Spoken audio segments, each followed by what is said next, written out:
Alors d'abord, elle fascine la France parce que Notre-Dame a toujours été la maison du peuple français, depuis le Moyen-Âge. Et elle l'est encore un peu.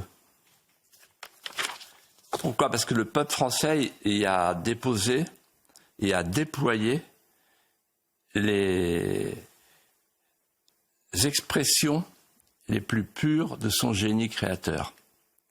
Il y a entassé dans ce vaisseau de haut bord renversé,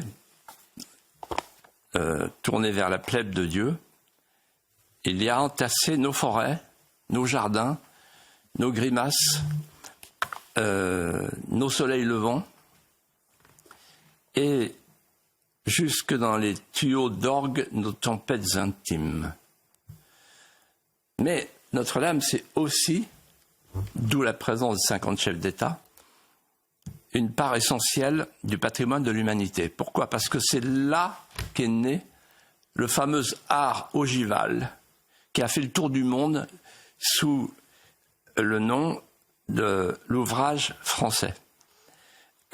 Cologne, Malmö, Westminster, Tolède, etc., etc. Chacun voulait avoir son architecte français, chacun voulait avoir sa cathédrale française. Et chacun venait voir le roi Saint-Louis pour dire « Est-ce que vous pouvez m'envoyer votre architecte ?» Et il faut voir que la cathédrale, l'art gothique, vient après une période délicate, c'est l'an 1000.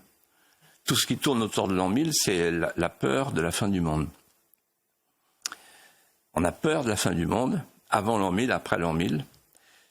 Et en fait, on se terre, il y a un ciel bas, et on a construit comme on a pensé. On a pensé à la fin du monde, et on a donc construit des grottes, des voûtes épaisses et basses. Et puis, la fin du monde n'est pas arrivée. Alors, plus personne n'a pu retenir l'envol de l'âme. On a regardé au ciel. On a espéré. Et on a cherché la lumière. Il y a un dialogue extraordinaire de Saint-Louis avec son architecte Pierre de Montreuil. Il lui dit « Pierre, jusqu'à présent, dans toute l'histoire de l'architecture, dans toute l'histoire du blanc manteau d'église, c'était la pierre qui tenait la lumière.